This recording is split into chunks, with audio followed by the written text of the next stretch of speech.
ఓం వెంకట చాగంటి గారు నా నమస్కారం సార్.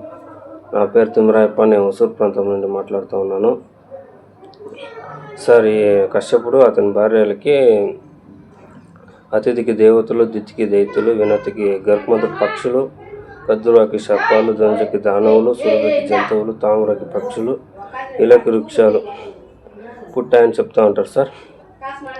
ఈ మనుషులు కూడా కశ్యపుని సంతానమే చెప్తూ ఉంటారు. కశ్యపుడు మనిషి అయితే అతని భార్యలకి భిన్న భిన్నమైన జాతులు ఎలా పుడతారు సార్? ఓం నమస్తే. నేను doctor Venkata Chaganti, president, university of applied Vedic sciences. Thimmarayappa ఆయన పేరు నాకు అలానే వినిపించింది. ఇంకేమైనా పేరు ఉండొచ్చు, ఎందుకంటే ఆయన ఫాస్ట్గా మాట్లాడితే నాకు క్లారిటీగా రాలేదు.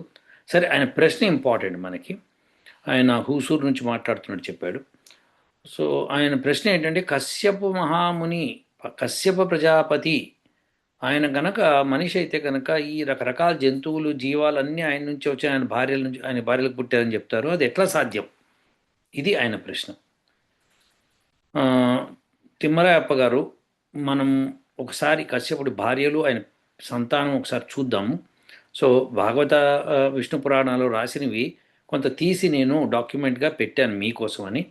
సో దానిలో ఒకటి రెండు ఏమైనా తప్పులు ఉండొచ్చు, కానీ ఉండవు జనరల్గా, ఎందుకంటే వాళ్ళు తీసుకున్న పుస్తకాల్లోంచి రాసే కాబట్టి.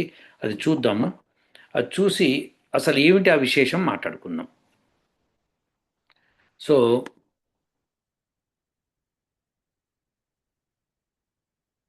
కశ్యప మహర్షి భార్యలు మరియు వారి సంతానము, ఇది హెడ్డింగ్. పురాణాల్లో, ప్రత్యేకంగా విష్ణు పురాణం, భాగవత పురాణాల్లో చెప్పబడిన ముఖ్యమైన భార్యలు మరియు వారి ద్వారా పుట్టిన సంతానం వంశాలు ఇవి. అదితి మొట్టమొదట దేవతల తల్లి, ఖండింపబడినది, విభాగము లేనిది. ఇది వెరీ ఇంపార్టెంట్ అండి. సో కశ్యపుడు అంటే ఎవరు? కశ్యప శబ్దానికి తాబేలు అని అర్థం వస్తుంది. తాబేలు అని అర్థం ఎందుకు వచ్చింది?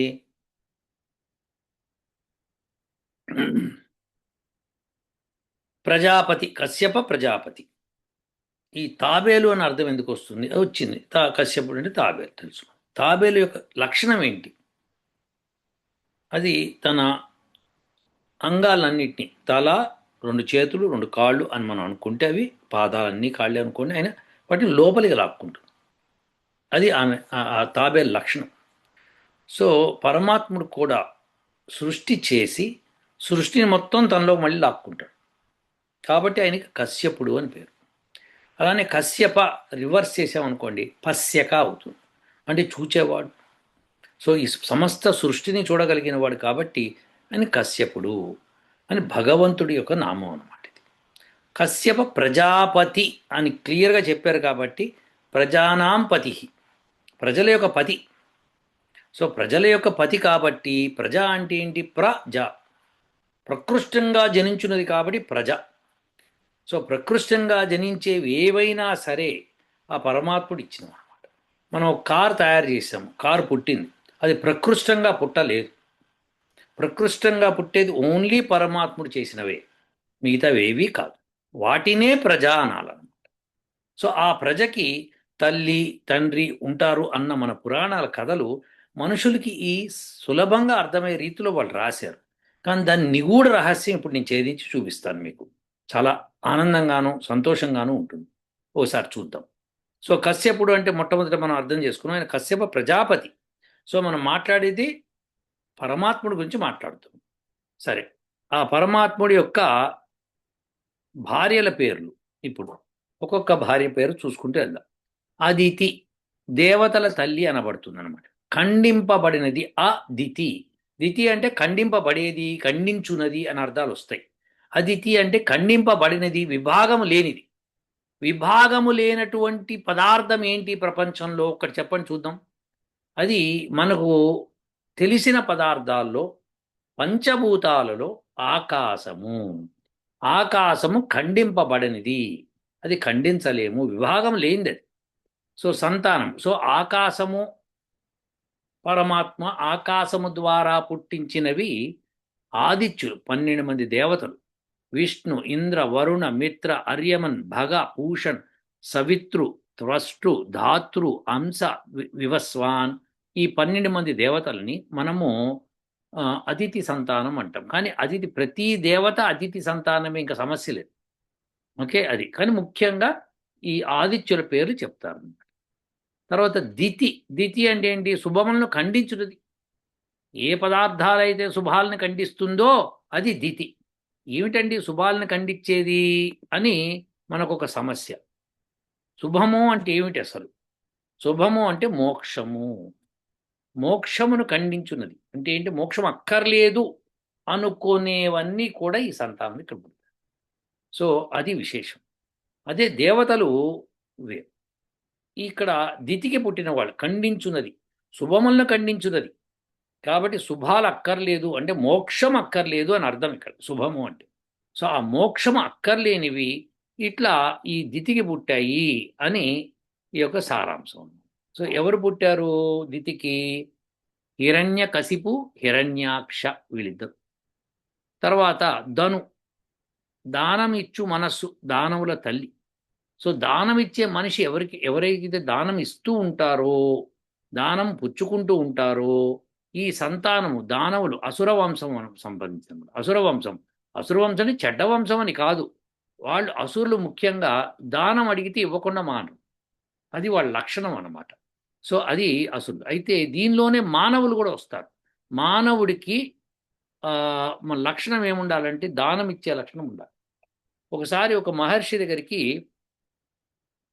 దానవులు, మానవులు, దేవతలు ముగ్గురు వెళ్ళారు.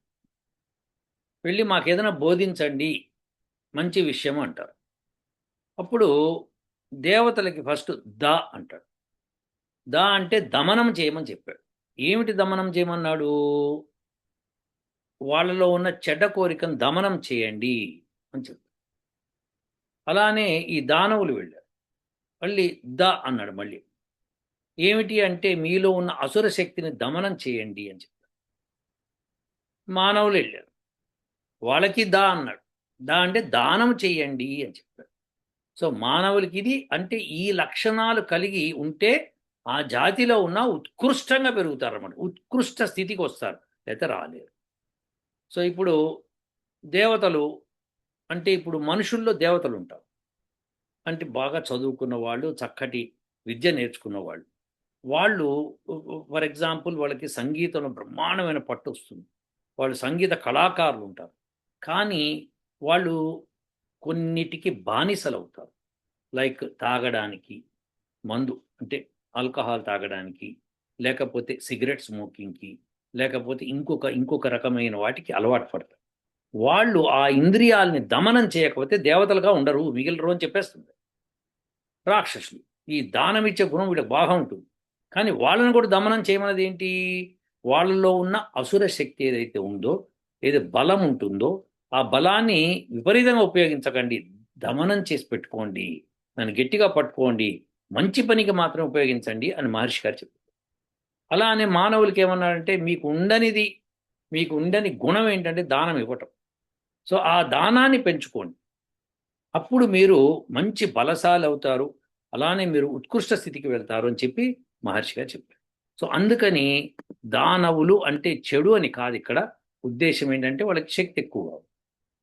సరే, సో దానమిచ్చు ఇది ధనుకు పుట్టారు. దానవులు అసుర వంశం. కద్రు ఆహ్లాదపరచు, పింగళ వర్ణం కలిగిన కద్రు, ఇది వైకల్యం నొందుట, మానసికంగా వైకల్యం నొందుతుంటారు కొంతమంది. సో ఈ వైకల్యం నొందే వాళ్ళకి ఈ నాగుల తల్లి అనమాట. వాళ్ళు వాసుకి సర్పాల కింద పుడుతూ ఉంటారు అనమాట. సో వైకల్యం చెందవలదు అని మనకు భగవద్గీతలో కూడా స్పష్టంగా చెప్పాడు. ఎవరు?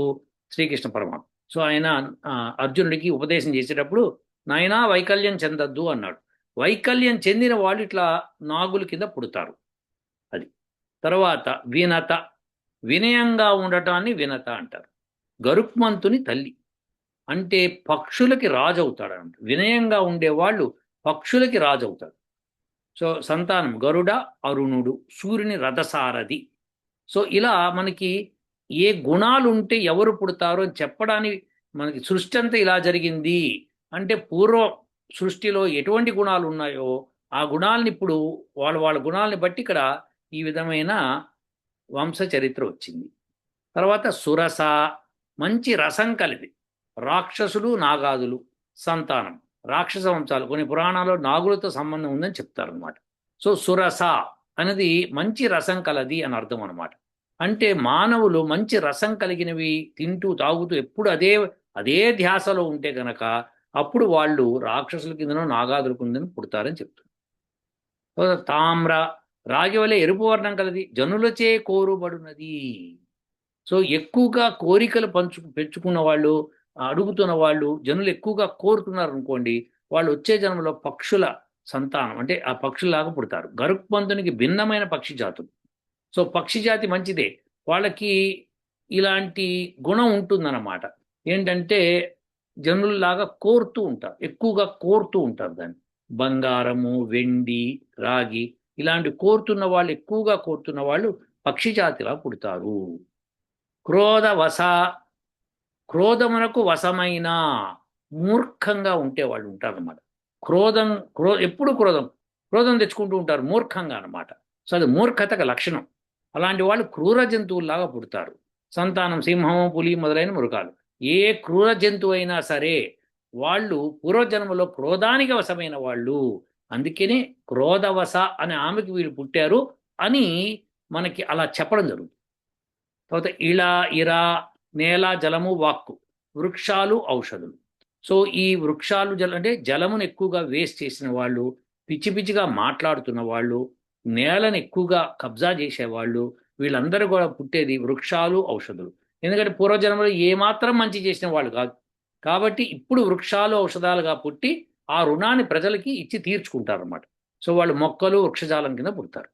ముని, మౌనవ్రతం కల, పవిత్రం, కొద్దిగా పవిత్రంగా ఉంటూ మౌనవ్రతం కలిగిన వాళ్ళు అప్సరసల్లాగా, సంతానం దేవకన్యలు, అప్సరసలు. ఇక్కడ అప్సరస అంటే ఏమిటి అనేది ఇంపార్టెంట్ అనమాట. సో మీరు చూస్తే కొంతమంది అప్సరసల్లాగా ఉన్నారంటారు, అలానే మగవాళ్ళు కూడా చాలా అందంగా ఉన్నారని చెప్తూ ఉంటారు. వీళ్ళందరూ కూడా పూర్వజన్మలో మౌనంగా ఉండి వ్రతం చేసిన వాళ్ళు, పవిత్రంగా ఉన్నవాళ్ళు అని అర్థం అనమాట.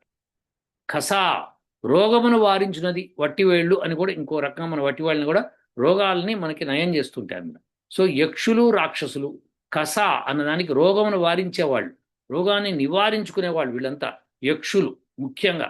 సో కొన్ని చోట్ల రాక్షసులు అని చెప్తారు, భూతాలని చెప్తారు అనమాట. ఇవన్నీ కూడా కథలు అనమాట. కానీ విశిష్టం ఏంటంటే యక్షులు అంటే రోగం లేకుండా బతికే వాళ్ళని యక్షులు అంటారు. సురభి, దీనితో ఆనందింతురు. సుగంధము, స్వర్ణము, తులసి ఇలాంటి వాటితో ఎక్కువగా ఆనందించే వాళ్ళు ఎవరైతే ఉంటారో ఈ జన్మలో, వాళ్ళు వచ్చే జన్మలో గోవులు, పశువులై చక్కటి ఇవి చేస్తారు. అంటే ఈ జన్మలో ఏవైతే సుగంధ ద్రవ్యాలు, స్వర్ణము, తులసిలా వాటిని వేస్ట్ చేసేసి పనికి రాకుండా చేస్తారో వాళ్ళు వచ్చే జన్మలో గోవులు, పశువులై పుట్టి వాళ్ళు జనాలకి అవన్నీ కూడా వాళ్ళ కోరికలు తీరుస్తుంది. తిమి, క్లేశము పొందునది. సో ఇందాక కూడా చెప్పాం, ఇప్పుడు క్లేశము పొందినది చేప. సో ఎక్కువగా క్లేశం పొందే వాళ్ళు ఎవరైతే ఉంటారో వాళ్ళు ఈ జల జంతువుల కింద పుడతారు, చేపలు, సముద్రపు జీవులు. ఇది ఇది అన్నమాట మనకు తెలుసుకోవాల్సింది. సో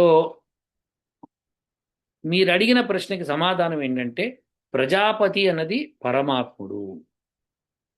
సో పరమాత్ముడు కశ్యప, ఆయన సమస్తమును చూడగలవాడు కాబట్టి కశ్యప అని పేరు. అంతేకాకుండా మొత్తం సృష్టిని తనలోకి, పంచభూతాలని తనలోకి లాగేసుకుంటాడు. సో ఎప్పుడు ప్రళయం వచ్చినప్పుడు. సో మళ్ళీ సృష్టి జరిగేప్పుడు 5టిని బయటికి పంపిస్తారు. సో ఇది కశ్యప లక్షణం.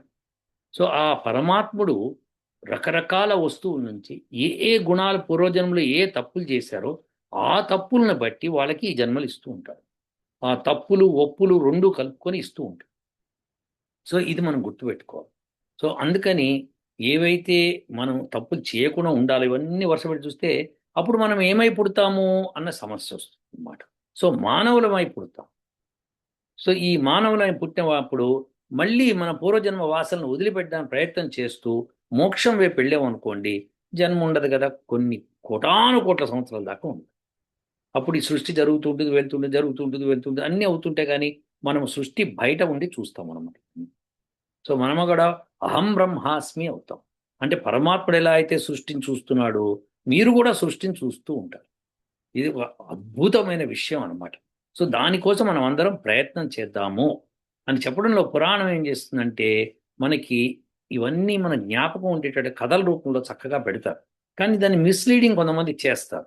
అలా చేయకుండా జాగ్రత్తగా ఆ సంస్కృత పదాలని బట్టి అర్థం చేసుకొని, ఓ ఇది ఇది అని చెప్పి అర్థం చేసుకోవాలి. లేతే నాలాంటి వాళ్ళు ఎవరన్నా అడిగితే వాళ్ళు చెప్తారు.